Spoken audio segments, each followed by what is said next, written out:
Hello students, how are you? I hope you are well. बच्चे, हम आज इस वीडियो के अंदर कुछ कंसंट्रेशन टर्म्स के बारे में स्टडी करेंगे। मींस इसके अंदर हम क्या स्टडी करेंगे, जो भी सॉल्यूशंस होते हैं उन सॉल्यूशंस में मोल कॉन्सेप्ट कहाँ कहाँ पर यूज होता है वो सारा हम आज स्टडी करेंगे। राइट बच्चे, तो अब देखो, सबसे पहले ये जानना ज़रूरी है कि सॉल्यूशन क्या होता है। जो आज का ये टॉपिक है आपकी 9th क्लास में भी यूज होता है, छोटे लेवल पर, ठीक है। कुछ फॉर्मूलाज उसमें 9th क्लास में भी यूज होते हैं। देन उसके बाद 11th एंड 12th क्लास के लिए भी ये टॉपिक काफ़ी इंपॉर्टेंट है। आपके जो भी कॉम्पिटिटिव एग्ज़ाम्स होते हैं, जैसे IIT JEE या नीट का एग्ज़ाम है या कोई और भी कॉम्पिटिटिव एग्ज़ाम है जहाँ पर केमिस्ट्री यूज होती है, तो उन एग्ज़ाम्स के लिए ये टॉपिक काफ़ी इंपॉर्टेंट है। तो इस टॉपिक को बिल्कुल अच्छे से ध्यान से समझना। राइट बच्चे, तो स्टार्ट करते हैं। अब देखो, सबसे पहले हमें पता होना चाहिए सोल्यूशन क्या होता है। Solution is defined as the homogeneous mixture of 2 और more chemically non reacting substances. Means जो सोल्यूशन होता है वो क्या होता है, होमोजीनियस मिक्सचर होता है कि इनका 2 या 2 से ज़्यादा केमिकली नॉन रिएक्टिंग सब्सटेंसेस का मिक्सचर होता है। अब होमोजीनियस मिक्सचर आपको पता है, ठीक है, जिसकी कॉम्पोजिशन क्या होती है, यूनिफॉर्म होती है। Right, all over uniform composition होती है। राइट, अब देखो, आपने 2 टर्म सुनी हुई है, सोल्यूट एंड सोलवेंट। राइट, अब देखो, सोल्यूट क्या होता है, कोई भी सोल्यूशन है उसके अंदर जिस कंपोनेंट की कॉम्पोजिशन कम होती है उसको हम सोल्यूट बोलते हैं, जिस कंपोनेंट की कॉम्पोजिशन ज़्यादा होती है उसको हम सोलवेंट बोलते हैं। राइट, ये दोनों सोल्यूट प्लस सोलवेंट मिलकर हमेशा क्या बनाते हैं, सोल्यूशन बनाते हैं। अब जो ये कंपोनेंट्स होंगे, अब हमें ये देखना है कि जो सोल्यूशन है वो किस पे डिपेंड करता है, कंपोनेंट्स के ऊपर डिपेंड करता है। अगर कंपोनेंट्स 2 होंगे तो उस सोल्यूशन को बोला जाता है बाइनरी सोल्यूशन। अगर कंपोनेंट्स 3 होंगे, राइट, तो उस सोल्यूशन को बोला जाता है टर्नरी सॉल्यूशन। अगर कंपोनेंट्स 4 होंगे तो सॉल्यूशन को बोला जाता है क्वार्टरनरी सॉल्यूशन। राइट, ठीक है। अब जो इस चैप्टर के अंदर हम स्टडी करेंगे, अब मीन्स जो आगे हम टॉपिक स्टडी करेंगे उसके अंदर मेनली हम बाइनरी सॉल्यूशन को ही स्टडी करेंगे। मीन्स वहाँ पर क्या होगा, एक सोल्यूट होगा और दूसरा सोलवेंट होगा। राइट, ठीक है। तो अब देखो, जो होमोजीनियस मिक्सचर होता है उसके जो पार्टिकल्स होते हैं उनका मोलिकुलर साइज होता है 10⁻⁹ मीटर इन डायमीटर। मीन्स जो पार्टिकल्स होते हैं उनका साइज डायमीटर में कितना होता है, 10⁻⁹ मीटर। राइट, अब देखो, सॉल्यूशन को अगर हम देखें, टाइप ऑफ सॉल्यूशन कैसे होता है, एक होता है गैसीय सॉल्यूशन, दूसरा होता है लिक्विड सॉल्यूशन और थर्ड वन होता है सॉलिड सॉल्यूशन। अब ये कैसे डिस्टिंग्विश करेंगे हम इनको, देखो, इसके अंदर आपको ये ध्यान रखना है, जो गैसीय सॉल्यूशन होता है आपको हमेशा ये ध्यान रखना है कि जो सॉल्वेंट होगा गैसीय सॉल्यूशन में, सॉल्वेंट हमेशा क्या होगा, गैस होगा। ठीक है, लिक्विड सॉल्यूशन के अंदर सॉल्वेंट हमेशा क्या होगा, लिक्विड होगा, और जो सॉलिड सॉल्यूशन है उसके अंदर सॉल्वेंट हमेशा सॉलिड होगा। ठीक है, अब जैसे ही हम सोल्यूट को गैस लेते हैं, गैस को गैस के अंदर डालेंगे, एग्जाम्पल लिखा हुआ है, एयर का मिक्सचर और मीन्स ऑक्सीजन प्लस नाइट्रोजन दोनों गैसेज हैं, वो क्या होगा, आपका एग्जाम्पल हो गया किसका, गैसीय सॉल्यूशन का। लिक्विड को अगर हम गैस के अंदर डालते हैं तो वो उसका एग्जाम्पल हो जाएगा humidity in air. Right, solid को अगर हम गैस के अंदर डालते हैं तो उसका एग्जाम्पल है जैसे कैम्फर, जो कपूर होता है उसको अगर हम नाइट्रोजन गैस में डाल दें तो वो किसका एग्जाम्पल हो जाएगा, सॉलिड इन गैस का। राइट, सिमिलरली अगर हम गैस को लिक्विड के अंदर डालते हैं तो वो हमारा एग्जाम्पल हो जाएगा एरिएटेड ड्रिंक्स का। जैसे हम जो भी कोल्ड ड्रिंक्स वगैरह लेते हैं तो उनके अंदर क्या होता है, लिक्विड वाटर होता है, उसके अंदर हम गैस CO2 पास करते हैं, तो वो किसका एग्जाम्पल हो गया, एरिएटेड ड्रिंक्स का। ठीक है, तो ये है लिक्विड सोल्यूशन। अगर लिक्विड को लिक्विड के अंदर डालते हैं तो वो सोल्यूशन होगा कौन सा, liquid solution, example alcohol in water. Right, same इसी टाइप से अगर हम देखें, सॉलिड को अगर लिक्विड के अंदर डालते हैं तो उसका एग्जाम्पल क्या है, जैसे शुगर आप वाटर के अंदर डिजोल्व करते हो, शुगर सॉलिड है तो लिक्विड वाटर होगा, तो एग्जाम्पल है लिक्विड सॉल्यूशन का।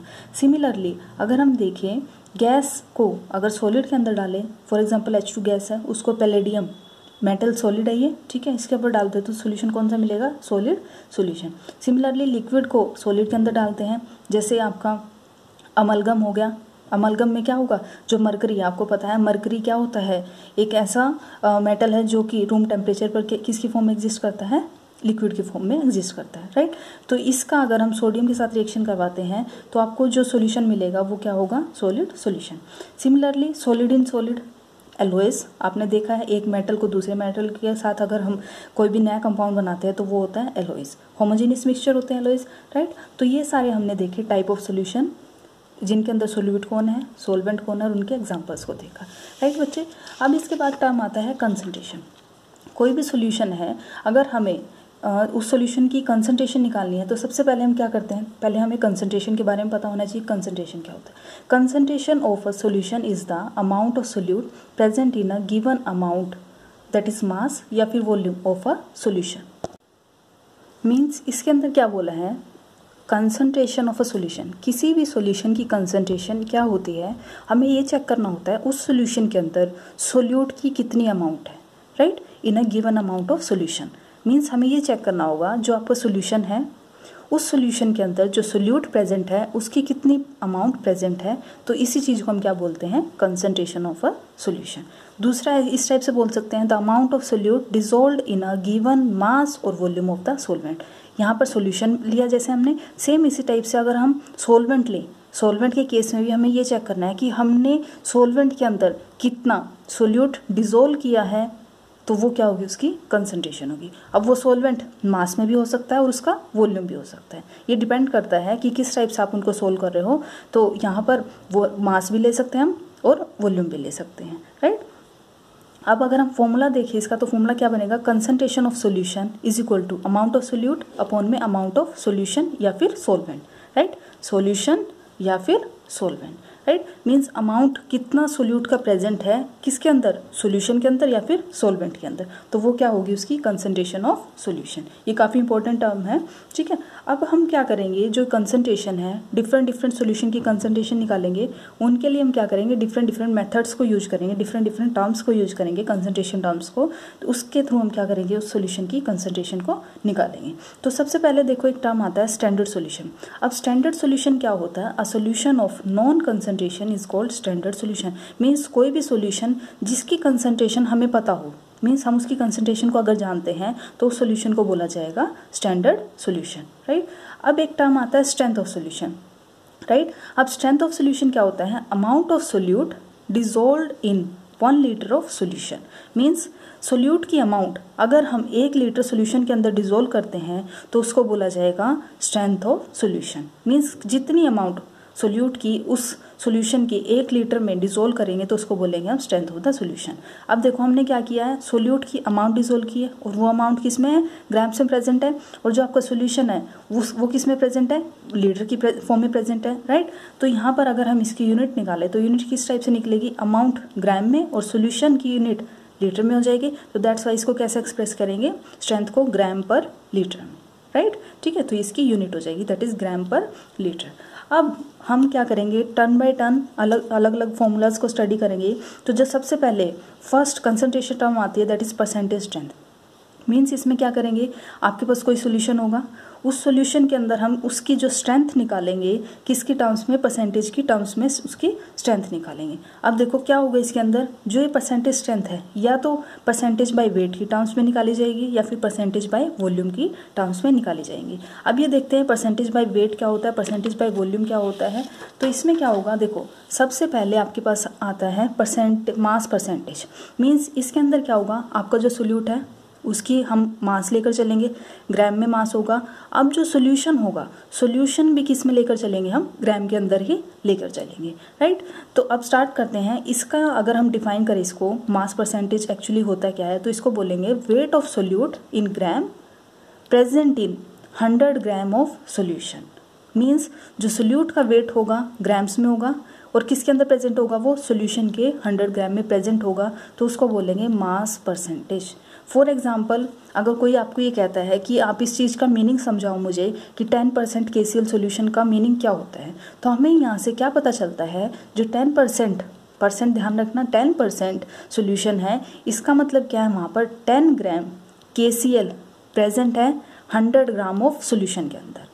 मीन्स जो सॉल्यूशन है वो 100 ग्राम है, बट अगर हम देखें वहाँ पर जो सोल्यूट है वो 10 ग्राम है, और जो सोलवेंट होगा, सोलवेंट कौन है यहाँ पर, वाटर है, तो वाटर कितना प्रेजेंट होगा, 90 होगा। दोनों मिलकर क्या बनाएंगे, सोल्यूट प्लस सोलवेंट सॉल्यूशन बनाएंगे, 10 + 90 कितना हो जाएगा, 100। तो यहाँ पर आपका जो सोलवेंट है वो 90 ग्राम है वाटर, सोल्यूट है 10 ग्राम KCl, और आपका जो सोल्यूशन बनेगा वो क्या होगा, 100 ग्राम सोल्यूशन। तो यहाँ से हमें ये पता चलता है 10% KCl सोल्यूशन का मतलब होता है उस पूरे सोल्यूशन के अंदर जो सोल्यूट की अमाउंट है वो कितनी है, 10 ग्राम है, राइट। ठीक है। अब इसका अगर हम फॉर्मूला देखें तो फॉर्मूला क्या होगा, मास परसेंट ऑफ ए कंपोनेंट। कोई भी कंपोनेंट है अगर उसका मास परसेंट होता है तो मास परसेंट का मीनिंग क्या है, mass of a component in solution. जो आपका कंपोनेंट था, सपोज करो यहाँ KCl था, उसका मास कितना था, 10 ग्राम था सॉल्यूशन के अंदर, और total mass of solution, total mass कितना था सॉल्यूशन का, 100 था, 100 ग्राम था, 10 ग्राम अपॉन 100 ग्राम। सपोज करो, देखो मैं यहाँ लिख देती हूँ 10 ग्राम अपॉन 100 ग्राम और इंटू में 100% के लिए, ठीक है। ग्राम से ग्राम कैंसिल और 100 से 100, तो हमारे पास कितना बचेगा, 10% KCl। तो यहाँ से 10% KCl का मतलब क्या है, 10 ग्राम आपका KCl 100 ग्राम सॉल्यूशन के अंदर प्रेजेंट है, और परसेंटेज के लिए हमने कितना लगाया, 100%। परसेंट का मतलब 100, सेंट का मतलब होता है 100 के अंदर चेक कर रहे हैं कि जो आपका KCl है उसकी अमाउंट कितनी है। तो यहाँ पर जो 100 है, 100 के अंदर KCl की अमाउंट कितनी प्रेजेंट है, 10 है, राइट। 10 ग्राम था, तो दैट्स वाई अगर परसेंटेज में चेक किया तो उसकी परसेंटेज कितनी निकली, 10% निकली। क्लियर, ठीक है। सेम इसी टाइप से न्यूमेरिकल्स भी बेस्ड हैं इसके ऊपर। तो अब स्टार्ट करते हैं इससे रिलेटेड न्यूमेरिकल्स को। न्यूमेरिकल क्या कहता है, मास परसेंटेज पर बेस्ड न्यूमेरिकल है ये। इस न्यूमेरिकल की स्टेटमेंट है 6 gram of urea was dissolve in 500 gram of water. Means यहाँ पर 6 ग्राम यूरिया का डिजोल्व किया गया 500 ग्राम ऑफ वाटर के अंदर। Calculate the percentage by mass of urea. हमें यूरिया का परसेंटेज बाय मास निकालना है उस सोल्यूशन के अंदर, राइट। अब देखो बच्चे, सबसे पहले कोई भी न्यूमेरिकल सोल्व करो, सबसे पहले आपको स्टेटमेंट को बिल्कुल ध्यान से समझना है, कम से कम 2 बार स्टेटमेंट को रीड करना है, राइट। अब फिर उसके बाद आपको क्या करना है, जो भी डाटा आपको गिवन है, यहाँ पर अगर हम देखें जो डाटा गिवन है, यहाँ पर गिवन कौन है, 6 ग्राम ऑफ यूरिया। यूरिया क्या आपके पास, सोल्यूट। तो यहाँ पर क्या होगा, जो मास होगा सोल्यूट का वो कितना प्रेजेंट है आपके पास, 6 ग्राम, राइट, ठीक है। और सोल्यूट कौन है यहाँ पर, यूरिया। अब इसके बाद अगर हम देखें जो सोलवेंट है, यहाँ पर मास ऑफ सोलवेंट अगर चेक करें तो कितना प्रेजेंट है, सोलवेंट कौन है यहाँ पर, 500 ग्राम ऑफ वाटर। तो वाटर कौन है यहाँ पर, सोलवेंट। तो सोलवेंट का मास कितना है यहाँ पर, 500 ग्राम, राइट। अब यहाँ से अगर हम देखें परसेंटेज बाय मास, हमें निकालना क्या है, परसेंटेज बाय मास, ठीक है।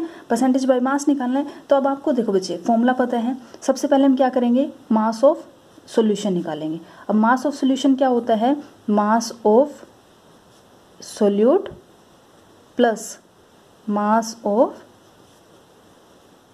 Solvent, right. अब मास ऑफ सोल्यूट कितना है, 6 ग्राम, और मास ऑफ सोलवेंट कितना है, 500 ग्राम। तो टोटल कितना आ जाएगा, 506 ग्राम। ये आ गया आपका मास ऑफ सॉल्यूशन। अब आपके पास जो फॉर्मूला था, फॉर्मूला हमने भी देखा था, मास ऑफ कंपोनेंट इन सॉल्यूशन। जो कंपोनेंट कौन है यहाँ पर, यूरिया, क्योंकि हमें यूरिया का मास निकालना है। तो यूरिया का मास कितना है यहाँ पर, अगर हम फॉर्मूला निकालें, मास परसेंटेज का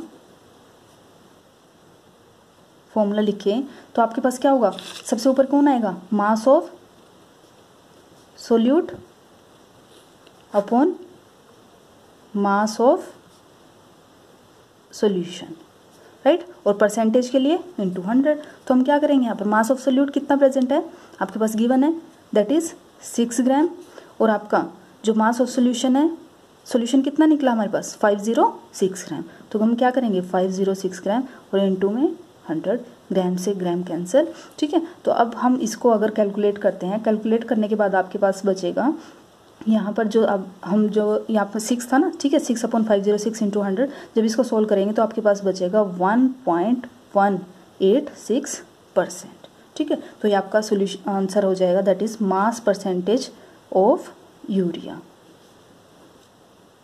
कितना निकल के आया, 1.186 आपका ये आंसर हो जाएगा। फिर बच्चे, ठीक है, आई होप आपको अच्छे से क्लियर हो गया होगा ये। तो इसमें हमें क्या निकालना था, यूरिया का मास परसेंट निकालना था।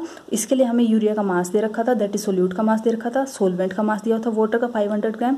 हमने क्या किया, सोल्यूशन का मास निकालिए सोल्यूट प्लस सोलवेंट करके, देन उसके बाद फॉर्मूला यूज किया, that is mass of solute upon में mass of solution into 100। 6/506 into 100 calculate किया तो हमारे पास आ गया 1.186%। क्लियर बच्चे, आई होप आपको क्लियर हो गया होगा। अब नेक्स्ट न्यूमेरिकल है आपके पास, a solution is prepared by dissolving a certain amount of solute in 500 gram of water. Means इसमें क्या है, आपका जो सोल्यूशन है वो कैसे प्रिपेयर किया गया है, कुछ अमाउंट है सोल्यूट की, अभी हमें पता नहीं है, वो सोल्यूट किसके अंदर डिसोल्व किया, 500 ग्राम ऑफ वाटर के अंदर डिसोल्व किया, राइट। देन जो परसेंटेज बाय मास है उस सोल्यूट का, जो सोल्यूट है उसका परसेंटेज बाय मास है उस सोल्यूशन के अंदर, वो कितना है, 2.38 है, राइट। तो हमें ये निकालना है जो सोल्यूट है, सोल्यूट का मास कितना होगा, राइट। अब देखो अगर हम यहाँ से देखें हमारे पास गिवन क्या क्या है, हमें दिया हुआ है mass of solvent, right. Means यहाँ पर जो सोलवेंट है वो कौन है, वाटर है। तो वाटर का जो मास दिया है इन्होंने कितना दिया, हमें 500 ग्राम दिया, राइट। और दूसरा हमें क्या दिया है, परसेंटेज मास। परसेंटेज मास किसका दिया है, सोल्यूट का, तो वो कितना दिया हमें, 2.38, राइट। निकालना क्या है हमें, मास ऑफ सोल्यूट हमें निकालना है, राइट। अब देखो अभी हमें क्या निकालना है, मास ऑफ सोल्यूट। इस मास ऑफ सोल्यूट को हम क्या लेकर चलते हैं, एक्स लेकर चलते हैं, राइट। अब देखो मास ऑफ सोल्यूशन क्या होता है, mass of solution is equal to mass of solute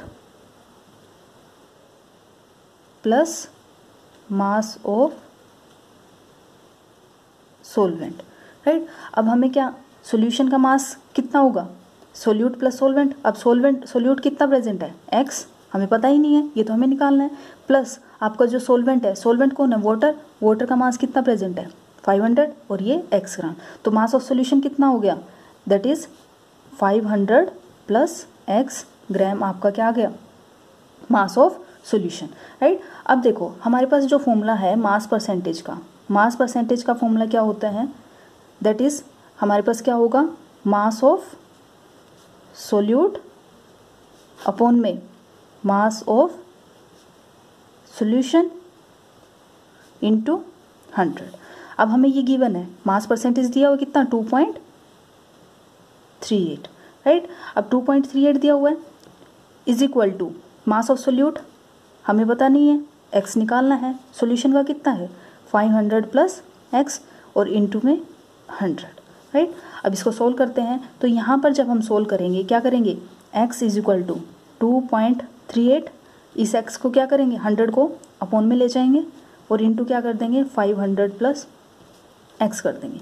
then इस पूरे की इसके साथ मल्टीप्लाई करेंगे, तो जब इसकी मल्टीप्लाई करते हैं तो हमारे पास क्या बचेगा, 2.38 into 500 upon 100 plus 2.38 into x upon 100, right. अब 100 से 100 कैंसिल हो जाएगा, तो यहाँ पर क्या बचेगा, 2.38 into 5 plus 2.38 upon 100 into x. अब x की क्या करेंगे हम, ये वैल्यू इधर है, यहाँ पर ले जाएंगे, तो फाइनली जब हम x की वैल्यू निकालेंगे तो x की जो वैल्यू निकल कर आएगी वो आपके पास निकल कर आएगी 12.19 ग्राम, राइट। पूरा कैलकुलेशन करेंगे, इस इक्वेशन को जब आप सोल्व करोगे तो जो इक्वेशन है इसको सोल्व करने के बाद आपकी जो x की वैल्यू निकल कर आएगी वो कितनी निकल कर आएगी, 12.19 ग्राम निकल कर आएगी। तो ये x क्या था आपके पास, मास ऑफ सोल्यूट, और वही हमसे क्या था, पूछा था इन्होंने कि बताओ मास ऑफ सोल्यूट कितना होगा। तो यहाँ से हमारा जो मास ऑफ सोल्यूट निकला वो है 12.19 ग्राम। क्लियर बच्चे। तो इस टाइप से हमने क्या देखा, जो मास परसेंटेज होता है हम किसी भी सॉल्यूशन का मास परसेंटेज निकाल सकते हैं, या अगर हमें मास परसेंटेज दिया हो, सॉल्वेंट का मास दिया था जैसे हमें यहाँ पर, तो हमने क्या किया, सोल्यूट का मास निकाल दिया। सेम इस टाइप से अगर हमें सोल्यूट का मास दिया हो, सॉल्वेंट का मास निकालना हो, तो वो भी हम क्या कर सकते हैं, इजीली निकाल सकते हैं। क्लियर बच्चे, आई होप आपको बिल्कुल अच्छे से क्लियर हो गया होगा। अब जो नेक्स्ट आता है दैट इज़ वॉल्यूम परसेंटेज। जैसे हमने मास परसेंटेज निकाला, सेम इसी टाइप से क्या है, वॉल्यूम परसेंटेज है। इसके अंदर क्या होगा, आप जो सोल्यूट लेकर चल रहे थे उसका मास लेकर चल रहे थे, नीचे सॉल्यूशन का भी मास लेकर चल रहे थे। इसके केस में क्या होगा, जो आपका कंपोनेंट है दैट इज, जैसे ऊपर हम क्या लेकर चले थे, सोल्यूट लेकर चले थे, ठीक है। तो यहाँ पर हम क्या लेकर चल रहे थे, जो कंपोनेंट है उसका मास लेकर चल रहे थे हम, उस कंपोनेंट का टोटल सोल्यूशन के अंदर जो कंपोनेंट है उसका हम क्या लेकर चल रहे थे, मास लेकर चल रहे थे। लेकिन यहाँ पर क्या होगा, उस कंपोनेंट का हम क्या लेकर चलेंगे, वॉल्यूम, और अपॉन में क्या आएगा, टोटल वॉल्यूम। यहाँ मास था, वॉल्यूम, टोटल मास था, total volume, means that is weight by volume of the solute present in 100 centimetre cube of the solution. Means यहाँ पर हम क्या लेकर चलेंगे, जो आपका कंपोनेंट है उसका वॉल्यूम लेकर चलेंगे, ना कि मास लेकर चलेंगे, तभी तो होगा। वॉल्यूम कौन volume, weight by weight, that is weight by weight. यहाँ वॉल्यूम बाय वॉल्यूम, तो वॉल्यूम बाय वॉल्यूम, और परसेंटेज के लिए इंटू 100। क्लियर बच्चे, ठीक है। सेम इसी टाइप से एक और फॉर्मूला है मास बाय वॉल्यूम का। इस केस में क्या होगा, जो कंपोनेंट था, हम ऊपर जो कंपोनेंट लेकर चल रहे थे उस कंपोनेंट का वॉल्यूम लिया था, यहाँ पर क्या लेकर चलेंगे, उस कंपोनेंट का मास लेकर चलेंगे, राइट। जो कंपोनेंट है उसका मास लिया हमने और अपॉन में क्या कर दिया, टोटल वॉल्यूम, क्योंकि हमें क्या निकालना है, वेट बाय वॉल्यूम। तो यहाँ पर क्या होगा, दैट इज वेट, मास होगा और अपॉन में total volume of the solution percentage के लिए इनटू 100। क्लियर बच्चे, तो जो ये फॉर्मूलाज हैं हमने देखे मास परसेंटेज के, अब इससे रिलेटेड न्यूमेरिकल कर लेते हैं, वॉल्यूम परसेंटेज के भी और मास बाय वॉल्यूम के भी। अब जो क्वेश्चन है वॉल्यूम परसेंटेज बेस्ड न्यूमेरिकल है। अभी न्यूमेरिकल क्या कहता है, 12.8 centimetre cube of benzene is dissolved in 16.8 centimetre cube of xylene, right. Means यहाँ पर जो बेंजीन है उसका 12.8 सेंटीमीटर क्यूब है। वॉल्यूम की यूनिट आपको पता है, आप यूनिट कन्वर्जन्स में देख चुके हैं कि जो वॉल्यूम होता है उसको हम सेंटीमीटर क्यूब में भी लिख सकते हैं, राइट। तो जो यहाँ पर वॉल्यूम है वो सेंटीमीटर क्यूब में लिया गया है। तो जो वॉल्यूम है बेंजीन का 12.8, उसको डिसोल्व किया 16.8 सेंटीमीटर क्यूब के, किसका, ज़ाइलिन का। मीन्स बेंजीन को ज़ाइलिन के अंदर डिसोल्व किया। तो हमें बताना है जो बेंजीन है, बेंजीन का परसेंटेज कितना होगा, परसेंटेज बाय वॉल्यूम हमें किसका निकालना है, बेंजीन का निकालना है। तो यहाँ से अगर हम देखें तो हमें गिवन क्या है, वॉल्यूम ऑफ सोल्यूट हमें गिवन है। सोल्यूट यहाँ पर कौन है, हमें निकालना है बेंजीन का। मीन्स यहाँ पर बेंजीन को का जो वॉल्यूम है वो कितना दिया हुआ है, 12.8 सेंटीमीटर क्यूब दिया हुआ है, राइट। देन उसके बाद अगर हम सोलवेंट का देखें, that is volume of solvent. Solvent कौन है यहाँ पर, दैट इज़ ज़ाइलिन। अब ये ज़ाइलिन क्या होता है, ज़ाइलिन होता है आपका ऑर्थोज़ाइलिन, मेटाज़ाइलिन, पैराज़ाइलिन। इस केस में क्या होगा आपका CH3 और यहाँ पर सपोज करो आपके पास ऑर्थोज़ाइलिन है तो ये यहाँ पर क्या आएगा, ऑर्थो पोजीशन पर इसकी CH3 ग्रुप आ जाएगा। और बेंजीन को तो आप बिल्कुल अच्छे से जानते हो, बेंजीन क्या होता है, इस टाइप से साइक्लिक रिंग होती है ये, ठीक है। तो यहाँ पर जो आपका सोल्यूट दिया बेंजीन, सोलवेंट दिया आपका ज़ाइलिन। ज़ाइलिन का वॉल्यूम कितना दिया है, 16.8 सेंटीमीटर क्यूब। हमें निकालना क्या है, percentage by volume of benzene, right. अब कुछ नहीं करना आपको, सिंपली फॉर्मूला पता होना चाहिए। अब आपके पास फॉर्मूला क्या है, देखो आपके पास सोल्यूट है, सोलवेंट है। अब आपको सॉल्यूशन निकालना है तो सबसे पहले हम क्या करेंगे, वॉल्यूम ऑफ सॉल्यूशन। सॉल्यूशन कैसे आएगा, that is volume of solute plus volume of solvent, right. अब सोल्यूट का वॉल्यूम कितना है यहाँ पर, 12.8 सेंटीमीटर क्यूब प्लस सोलवेंट का दैट इज ज़ाइलिन का 16.8 सेंटीमीटर क्यूब। अगर हम इसको सोल्व करेंगे तो हमारे पास निकल कर आएगा 29.6 सेंटीमीटर क्यूब। तो ये वॉल्यूम निकल कर आ गया आपका सॉल्यूशन का। अब आपको फॉर्मूला पता है, जो वॉल्यूम ऑफ किसी भी कंपोनेंट का अगर हमें वॉल्यूम परसेंटेज निकाला तो क्या करेंगे, उस कंपोनेंट का वॉल्यूम अपॉन में टोटल वॉल्यूम। तो हमें किसका निकालना है, बेंजीन का। तो बेंजीन का वॉल्यूम कितना है, 12.8। तो यहाँ पर जो वॉल्यूम परसेंटेज निकलेगा तो वो क्या होगा, ऊपर क्या आएगा आपका, वॉल्यूम ऑफ बेंजीन अपॉन में वॉल्यूम ऑफ सॉल्यूशन और इनटू 100। तो ये आपका निकल कर आता है, जब हम इसमें वैल्यू पुट करेंगे 12.8 अपॉन में 29.6 सेंटीमीटर क्यूब। यूनिट्स का आपको ध्यान रखना है, यूनिट्स को कभी भी आपने स्किप नहीं करना है, ठीक है, कैंसिल आउट हो जाएंगे सेंटीमीटर क्यूब से। फिर उसके बाद जो वैल्यू निकल कर आएगी वो आपके पास वैल्यू निकल कर आएगी 43.24%। ये आपका आंसर होगा, दैट इज वॉल्यूम परसेंटेज होगा किसका, बेंजीन का, volume percentage of benzene, right. तो यहाँ से आपका क्या निकल कर आ गया, बेंजीन का वॉल्यूम परसेंटेज। मीन्स जो सॉल्यूशन होगा उसके अंदर बेंजीन की कितनी परसेंटेज होगी वो आपने निकाल दी है। क्लियर बच्चे, टोटल सॉल्यूशन के अंदर जो बेंजीन है, बेंजीन की कितनी परसेंटेज है बाय वॉल्यूम, मीन्स उसके वॉल्यूम का कितना परसेंटेज यहाँ पर है इस सॉल्यूशन के अंदर। क्लियर बच्चे, तो यहाँ से हमने ये न्यूमेरिकल देख लिया। अब इसके बाद जो नेक्स्ट न्यूमेरिकल आता है, इस न्यूमेरिकल के अंदर क्या प्रेजेंट है आपका, 58 centimetre cube of the ethyl alcohol, ठीक है, dissolve in 400 centimetre cube of water to form 453 centimetre cube of the solution of ethyl alcohol. Calculate the percentage volume of ethyl alcohol in water. अब इसके अंदर क्या बोला है, 58 centimetre cube दिया किसका, इथाइल अल्कोहल का, उसको डिजोल्व किया 400 सेंटीमीटर क्यूब वाटर के अंदर। ठीक है। तो यहाँ जो सोल्यूशन बनता है, सोल्यूशन का वॉल्यूम कितना है 454 बन जाता है। तो जो सोल्यूशन का वॉल्यूम है, अब हमें ये कैलकुलेट करना है जो इथाइल अल्कोहल है उसका परसेंटेज बाय वॉल्यूम उस वाटर के अंदर कितना प्रेजेंट होगा। क्लियर बच्चे। अब यहाँ अगर हम देखें इथाइल अल्कोहल कौन है, सोल्यूट है, सोल्यूट का वॉल्यूम दिया हुआ है, volume of solute that is ethyl alcohol कौन होता है C2H5OH।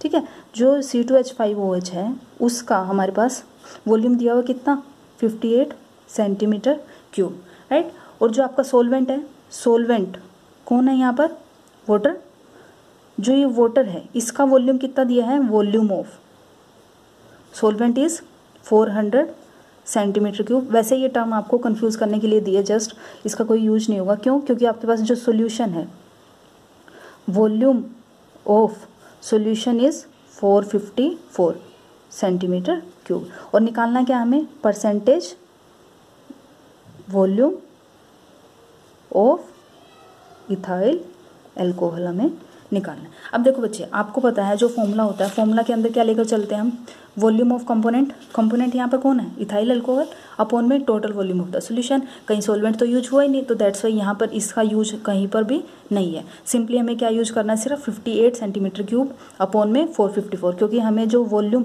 परसेंटेज है उसका फॉर्मूला पता है कि ऊपर जो आपका कंपोनेंट है, सपोज करो आपका वॉल्यूम यहाँ पर क्या दिया आपका इथेनॉल, वॉल्यूम ऑफ इथेनॉल, और अपॉन में क्या आ जाएगा वॉल्यूम ऑफ सॉल्यूशन इनटू 100, क्योंकि परसेंटेज निकालना है। तो जब हम इसकी वैल्यू पुट करेंगे तो यहाँ पर क्या आ जाएगा 58 सेंटीमीटर क्यूब अपॉन में 454 सेंटीमीटर क्यूब इनटू 100। जब हम इसको कैंसिल आउट करेंगे, लास्ट में जो आपके पास वैल्यू निकल कर आएगी वो आएगी 12.78%। ये आपका आंसर होगा, दैट इज़ वॉल्यूम परसेंटेज निकाल दिया हमने किसका, इथाइल अल्कोहल का वाटर के अंदर। क्लियर बच्चे। तो ये आपने न्यूमेरिकल देखे वॉल्यूम परसेंटेज के। अब इसके बाद न्यूमेरिकल देखते हैं हम वेट बाय वॉल्यूम के। अब अगर हम यहाँ सिंपली देखें, इसमें क्या होगा, मास बाय वॉल्यूम यूज होगा, दैट इज उस कंपोनेंट का मास होगा अपॉन में total volume of the solution होगा, राइट। अब आपका क्वेश्चन है what is the weight by volume percentage concentration of 250 ml of aqueous sodium chloride solution containing 5 gram NaCl। Means इसके अंदर क्या बोल रहा है, आपको वेट बाय वॉल्यूम परसेंटेज निकालना है किसका, 250 ml ऑफ एक्वस सॉल्यूशन का। मीन्स आपके पास जो एक्वस सॉल्यूशन है, एक्वस सॉल्यूशन का मतलब है कोई भी आपके पास कंपाउंड है उसको आपने किस में डिजोल्व किया, वाटर के अंदर, ठीक है। उस सॉल्यूशन का जो वॉल्यूम है वो कितना है 250 ml है, राइट। अब इसके बाद डिजोल्व किसको किया, सोडियम क्लोराइड का को किसके अंदर, वाटर के अंदर। तो जो सोडियम क्लोराइड है उसका वेट कितना है 5 ग्राम ऑफ NaCl। मीन्स आपके पास जो कंपोनेंट है NaCl है उसका मास कितना गिवन है 5 ग्राम, टोटल वॉल्यूम सॉल्यूशन कितना है 250 ml गिवन है, राइट। अब सिंपली कुछ नहीं करना, आपको फॉर्मूला लगाना है, दैट इज हम यहाँ पर हमें गिवन क्या है, वेट ऑफ, दैट इज या फिर हम बोल सकते हैं मास ऑफ सोल्यूट, मीन्स जो कंपोनेंट आपका NaCl उसका वेट कितना है यहाँ पर 5 ग्राम, और जो आपका सॉल्यूशन है दैट इज़ यहाँ पर जो वॉल्यूम है, volume of solution aqueous solution है वो दिया है आपको 250 ml। हमें निकालना क्या है, मास बाय वॉल्यूम परसेंटेज, ये हमें निकालना है। तो इसके लिए हम क्या करेंगे, सिंपली फॉर्मूला लगाएंगे, that is mass of component upon total volume of the solution into 100। तो हम क्या करते हैं, mass by volume is equal to percentage is equal to mass of component upon volume of solution into 100।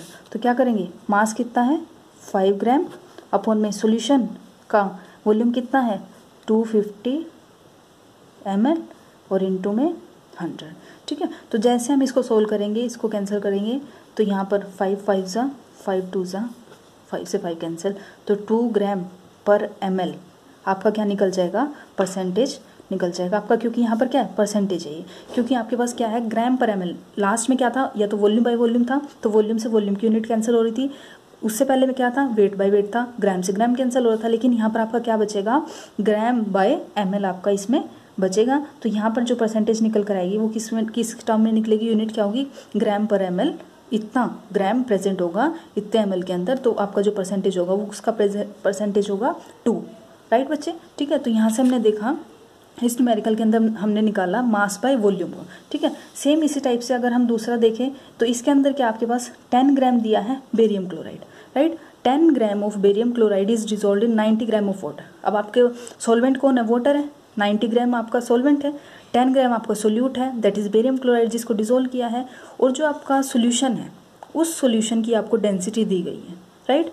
अब जो density दे रखी है 1.09 ग्राम पर एमएल, ये काफ़ी इंपॉर्टेंट क्वेश्चन है। डेंसिटी की टर्म्स में काफ़ी टाइम वो कंफ्यूज करने के लिए दे देता है, बट है इस क्वेश्चन में कुछ भी नहीं, बहुत सिंपल क्वेश्चन है।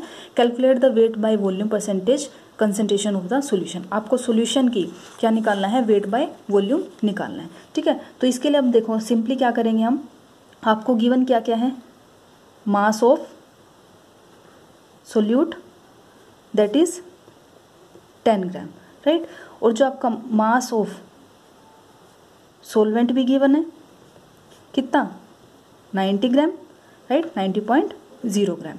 ठीक है, अब अगर हम यहाँ से देखें आपका जो सोलवेंट है, सोलवेंट कितना प्रेजेंट है 90, सॉल्यूशन कितना प्रेजेंट हो गया, अगर हम सॉल्यूशन का मास चेक करें तो वो क्या होगा, mass of solute plus mass of solvent, right, that is 10 gram plus 90 gram is equal to 100 gram. तो आपका जो सॉल्यूशन है, सॉल्यूशन का मास कितना आ गया 100 ग्राम। अब बच्चे आपको पता है डेंसिटी क्या होता है, डेंसिटी इज इक्वल टू, ये आप पहले भी अपनी छोटी क्लासेस में पढ़ चुके हो, density is equal to mass per unit volume. अगर अब आप बच्चे देखो, आपको इस क्वेश्चन के अंदर क्या दिया है, डेंसिटी दिया है, मास पता है, वॉल्यूम आपको पता नहीं है, तो यहाँ से हम क्या फॉर्मूला निकाल सकते हैं, वॉल्यूम को यहाँ ले आए और डेंसिटी को मास के नीचे ले आए, तो volume is equal to mass upon density. अब ये हमने क्यों किया ऐसा, क्योंकि हमें जो ये न्यूमेरिकल है इसके अंदर हमें आप जो सॉल्यूशन है उसका वॉल्यूम चाहिए, डेंसिटी नहीं चाहिए ना मास चाहिए, तो हम वॉल्यूम निकाल सकते हैं मास अपॉन डेंसिटी करके। तो जैसे ही आपका जो सॉल्यूशन है, सॉल्यूशन का मास कितना निकला 100 ग्राम और डेंसिटी की कितने गिवन है 1.09 ग्राम पर एमएल, ग्राम से ग्राम एमएल ऊपर चला जाएगा, तो यहाँ से जो वैल्यू निकल कर आएगी आपके पास कितना होगा, आपके पास यहाँ पर क्या आ जाएगा 1000। जैसे इसको कैलकुलेट करेंगे तो हमारे पास जो वैल्यू निकल कर आएगी, तो वैल्यू निकल कर आएगी हमारे पास 91.74 ml। तो ये आपके पास क्या निकल कर आ गया, वॉल्यूम ऑफ सॉल्यूशन, राइट। अब हमें क्या करना है, मास बाय वॉल्यूम निकालना है, तो percentage of mass by volume निकालने के लिए, या फिर वेट बाय, हम कह सकते हैं वेट बाय वॉल्यूम निकालने के लिए हम क्या करेंगे, परसेंटेज उसके, तो मास of component upon volume of solution और इनटू 100, ये फॉर्मूला है। ठीक है, तो यहाँ पर कंपोनेंट का मास कितना आएगा, आपके पास 10 दिया हुआ है, दैट इज BaCl2, हमें इसी का तो निकालना है, तो 10 अपॉन में वॉल्यूम ऑफ सॉल्यूशन कितना है 91.74 इनटू में 100, परसेंटेज के लिए 100 आ जाएगा। तो यहाँ से जब हम इसको कैलकुलेट करेंगे तो कैलकुलेट करने के बाद आपके पास बचेगा 10.90%। ठीक है, और क्या होगा, ये ग्राम था, ये ml था, ग्राम बाय ml। यूनिट को बिल्कुल भी नहीं भूलना है, यूनिट हमेशा आपको याद रखनी है, अदरवाइज अगर यूनिट नहीं लगाओ तो आपको मार्क्स वहीं पर डिडक्ट हो जाएगा। ठीक है बच्चे, जो आपके एग्जाम्स होते हैं, सब्जेक्टिव एग्जाम होंगे, तो उसमें यूनिट लगाना आपको बहुत ज़रूरी है। और वैसे भी जनरल नॉलेज के लिए आपको पता होना चाहिए कि जो भी आप निकाल रहे हैं उसकी यूनिट्स क्या हैं। क्लियर बच्चे, तो यहाँ पर जो आपका निकाल दिया हमने 10.90 ग्राम पर ml परसेंटेज होगी, ये किसकी, मास बाय वॉल्यूम हमने निकाल दिया है। क्लियर बच्चे, ठीक है, तो यहाँ से हमने न्यूमेरिकल्स देखे किस टाइप से परसेंटेज स्ट्रेंथ निकालनी है। सबसे पहले हमने देखा mass by mass percentage, then volume by volume. अब हमने देख लिया है किस टाइप से मास बाय वॉल्यूम परसेंटेज हमें कैलकुलेट करनी है। क्लियर बच्चे, आई होप आपको बिल्कुल अच्छे से क्लियर हो गया होगा। अब इसके बाद एक टर्म आता है पार्ट्स पर मिलियन। पार्ट्स पर मिलियन के अंदर क्या होगा, देखो बच्चे, अभी आप क्या देख रहे थे, हम देख रहे थे कोई भी कंपोनेंट है उसका मास देखा पूरे सॉल्यूशन के अंदर कितना परसेंट है उस मास का, फिर हमने उस वॉल्यूम देखा, किसी भी कंपोनेंट का वॉल्यूम चेक किया कि पूरे सॉल्यूशन के अंदर उस जो आपका कंपोनेंट है, दो कंपोनेंट थे, दो में से जो एक कंपोनेंट है उसका परसेंटेज कितना है वॉल्यूम की टर्म्स में, राइट। फिर हमने देखा मास बाय वॉल्यूम, राइट। तो अब यहाँ पर हम क्या देखेंगे, जो कंपोनेंट्स प्रेजेंट है यहाँ पर है पार्ट्स पर मिलियन, मीन्स वो हम चेक कर रहे थे 100 के अंदर, मीन्स परसेंट के अंदर चेक कर रहे थे, दैट इज़ 100 के अंदर चेक कर रहे थे कि परसेंटेज उसकी 100 के अंदर कितनी होगी, राइट। अब हम चेक करेंगे कि जो आपका कंपोनेंट है उसके कितने पार्ट्स प्रेजेंट है पूरे सॉल्यूशन के अंदर, राइट। पहले हम क्या देख रहे थे, उस कंपोनेंट का मास देख रहे थे या वॉल्यूम देख रहे थे। अब हम चेक करेंगे कि उसके पार्ट्स कितने प्रेजेंट है। सपोज करो जैसे अगर हम बात करें कि जो सपोज करो आपके पास जो एटमॉस्फेयर के अंदर पोल्यूशन है, ठीक है, उसमें हम क्या देखते हैं कि जो गैसेस प्रेजेंट है, हार्मफुल गैसेस भी प्रेजेंट है, तो जो गैसेस है उनका कितना वॉल्यूम है। सपोज करो हार्मफुल गैसेस में SO2 गैस है तो उसका वॉल्यूम कितना प्रेजेंट है 10⁻⁶ सेंटीमीटर क्यूब ऑफ एयर के अंदर। मीन्स यहाँ पर हम चेक करेंगे 10⁻⁶ सेंटीमीटर क्यूब में, ठीक है। अगर हम वॉल्यूम चेक कर रहे हैं तो 10⁻⁶ सेंटीमीटर क्यूब हो जाएगा, ठीक है। मास चेक कर रहे हैं तो 10⁻⁶ मास की टर्म्स में प्रेजेंट होगा। तो यहाँ पर कोई भी कंपोनेंट है उसका नंबर चेक करेंगे कि उसके कितने पार्ट्स प्रेजेंट हैं, किसके अंदर, total number of parts of all component of the solution. उस सॉल्यूशन के सारे कंपोनेंट्स के अंदर उस पर्टिकुलर कंपोनेंट के कितने नंबर प्रेजेंट है वो किस में चेक करेंगे, 10⁻⁶ में। क्योंकि बच्चे देखो हम क्या चेक करते हैं, जब आपके पास परसेंटेज देखते हैं तो वो %, दैट इज %, मीन्स सेंट मतलब 100, तो 100 में चेक करते हैं। तो सेम इसी टाइप से यहाँ पर हम क्या देख रहे हैं, पर मिलियन, मिलियन मीन्स 10⁻⁶, मीन्स जो भी हम चेक करेंगे वो किसके अंदर चेक करेंगे हम, 10⁻�6। सिंपली कुछ नहीं करना है आपको, जैसे परसेंटेज में इंटू 100 करते थे यहाँ पर आपको क्या करना है, इंटू में 10⁻�6 करना है। क्लियर बच्चे, ठीक है। तो यहाँ से न्यूमेरिकल तो रेयरली आता है, बस आपको ये टर्म्स की नॉलेज होनी चाहिए कि ppm का मतलब क्या है, means number of parts of component upon total number of parts of all component solution in 10⁻�6। Clear बच्चे, ठीक है। अब इसके बाद नेक्स्ट टर्म आता है that is mole fraction. Mole fraction क्या होता है, कोई भी कंपोनेंट है, सबसे पहले इसकी रिप्रेजेंटेशन देख लो, इसको डिनोट किससे करते हैं, जाई से, ठीक है। जाई है दैट इज इसको बनाते हैं हम इस टाइप से, इस टाइप से, क्लियर। तो जो जाई होता है इसको रिप्रेजेंट करेंगे हम जाई से, मीन्स मोल फ्रैक्शन का रिप्रेजेंटेशन होता है जाई से, ठीक है। अब देखो जो मोल फ्रैक्शन है, कोई भी कंपोनेंट है उसका मोल फ्रैक्शन का मतलब क्या है, उस कंपोनेंट के कितने मोल्स प्रेजेंट है किसके अंदर, total number of moles of all component. जितने भी कंपोनेंट हैं उन कंपोनेंट में से उस पर्टिकुलर एक कंपोनेंट के कितने मोल प्रेजेंट है।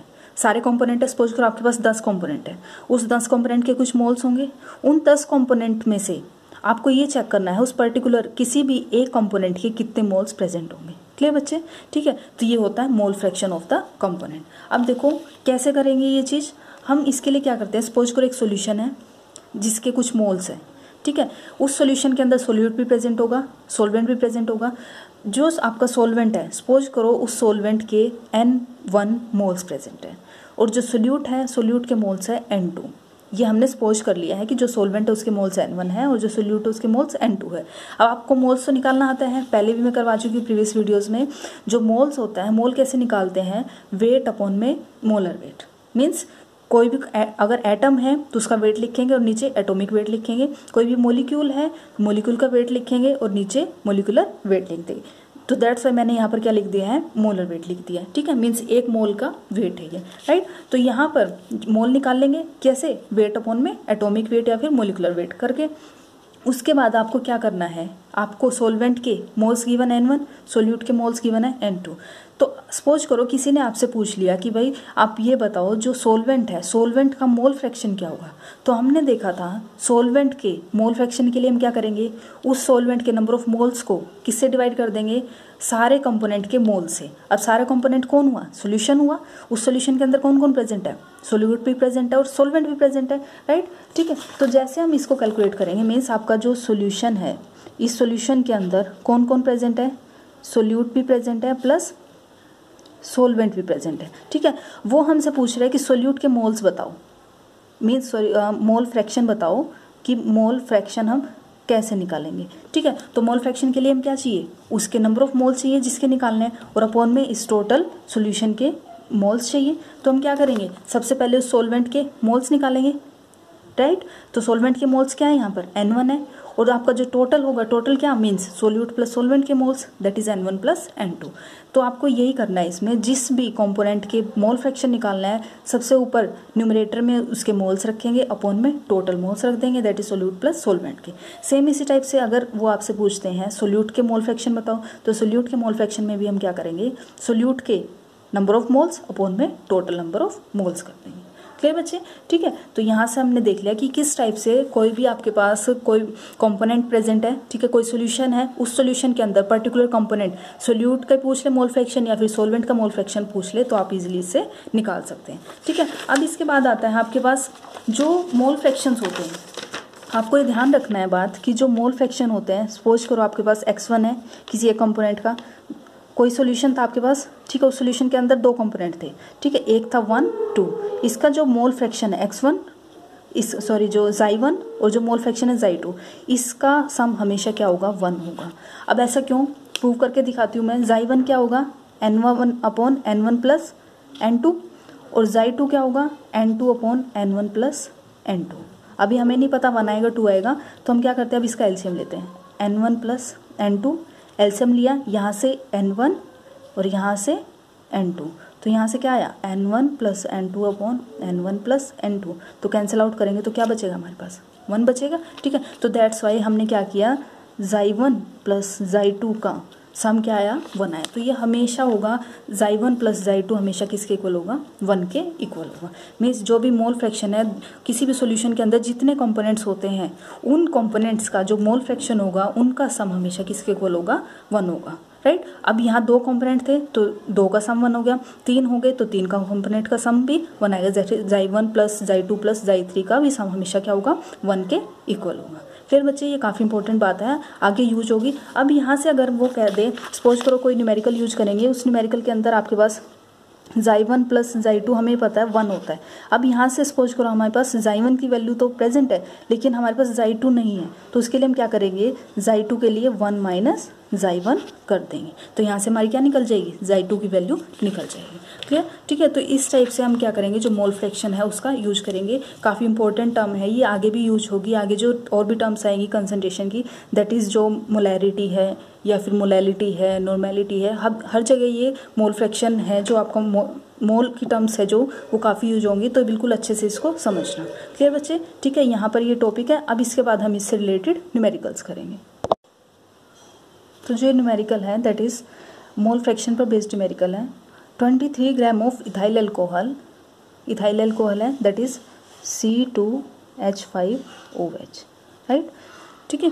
अब इसका जो ये मोलिकुलर फॉर्मूला है, मोलर मास है इसका 46 gram per mole, is dissolved in 54 gram of water. इसको डिजोल्व किया 54 ग्राम ऑफ वाटर में, वाटर का मोलर मास है 18 ग्राम पर मोल, राइट, ठीक है। हमें क्या निकालना है, the mole fraction of ethyl alcohol and water in solution. Means जो सोल्यूशन बनेगा किसका, इथाइल अल्कोहल और वाटर का, मीन्स इथाइल अल्कोहल और वाटर में जो हमने डिसोल्व किया है उसके बाद जो सोल्यूशन मिलेगा उसके अंदर से हमें इथाइल अल्कोहल का मोल फ्रैक्शन निकालना है और वाटर का मोल फ्रैक्शन निकालना है। मीन्स अलग अलग इथाइल अल्कोहल के कंपोनेंट का मोल फ्रैक्शन निकालेंगे और अलग से हम वाटर के मोल फ्रैक्शन को निकालेंगे। तो सबसे पहले हमें क्या गिवन है, देखो सबसे पहले हमें मास दिया हुआ है, mass of ethyl alcohol that is C2H5OH, कितना दिया है 23 ग्राम, और हमें पता है मोलर मास कितना होता है इथाइल अल्कोहल का, गिवन है हमें C2H5OH का दैट इज़ 46 ग्राम पर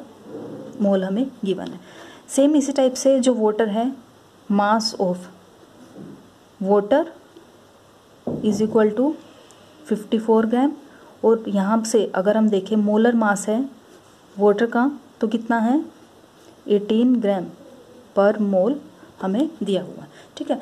अब इसके लिए देखो बच्चे, हमें निकालना है मोल फ्रैक्शन, तो मोल फ्रैक्शन निकालना है हमें that is mole fraction of ethanol that is ethyl alcohol and water हमें निकालना है। तो मोल फ्रैक्शन के लिए हमें क्या चाहिए, सबसे पहले हमें नंबर ऑफ मोल्स निकालने होंगे।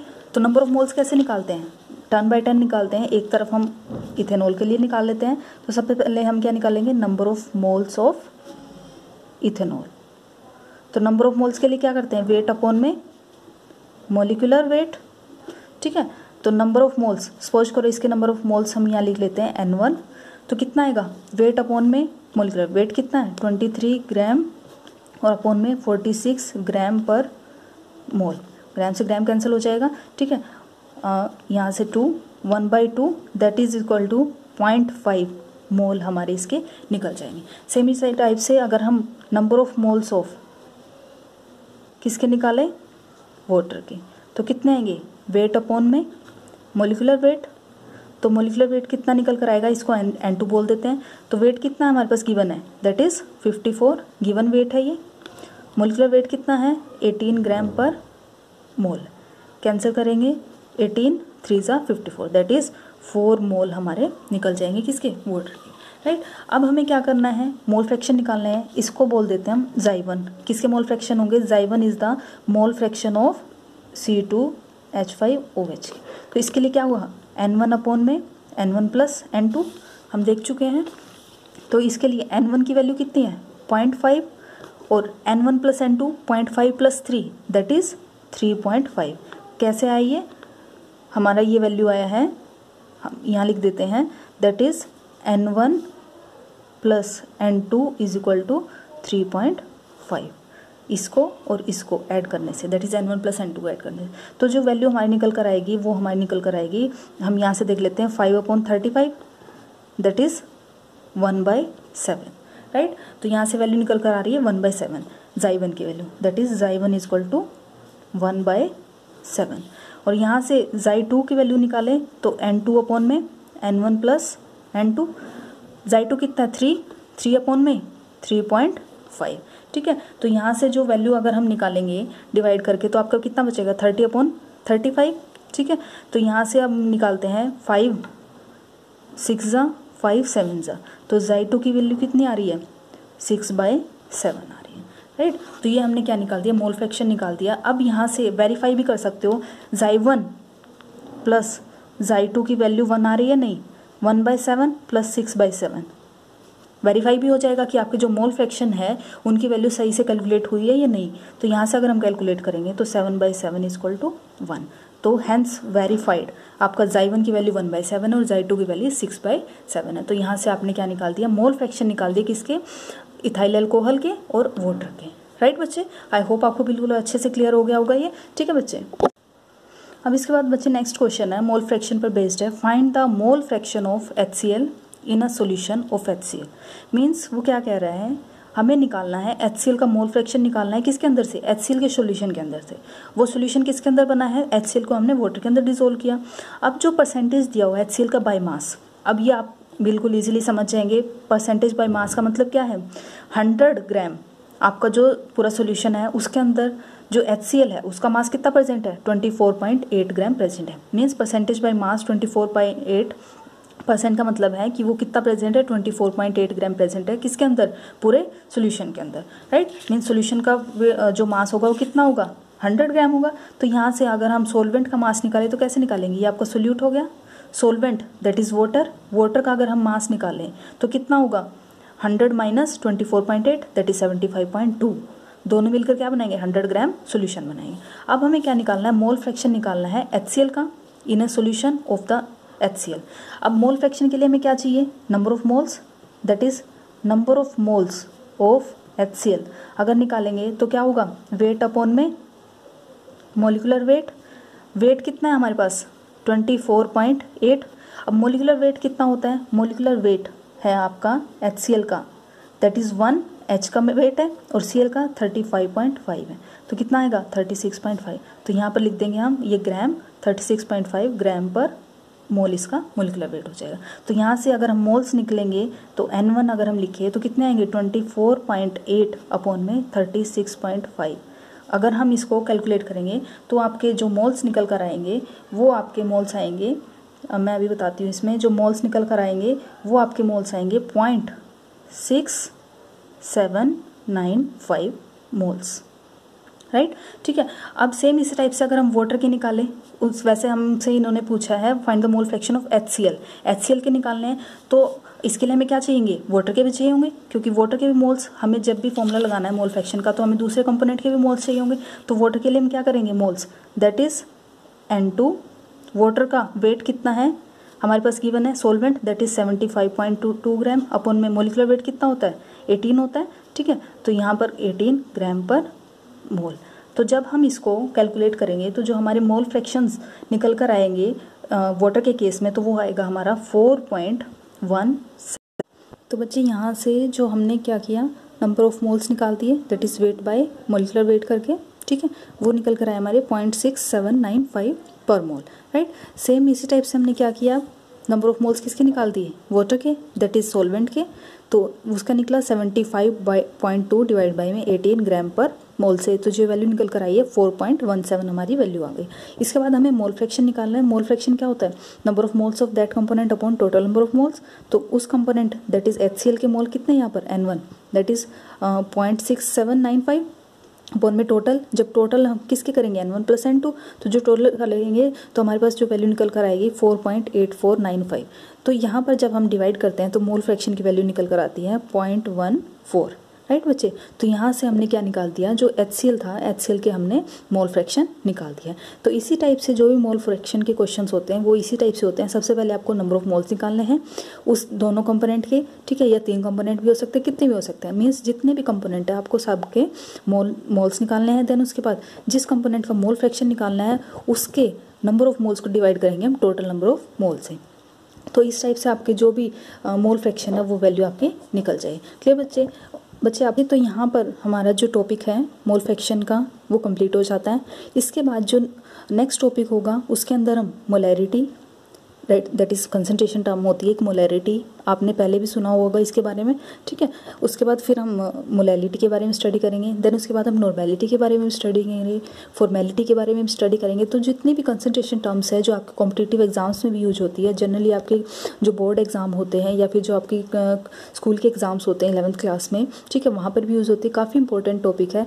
आई होप आपको बिल्कुल अच्छे से समझ आ गया होगा। अगर आपको बिल्कुल अच्छे से समझ आ गया है, वीडियो अच्छी लगी है तो वीडियो को लाइक करना, चैनल को शेयर एंड सब्सक्राइब करना। ओके बच्चे, थैंक यू फॉर वॉचिंग।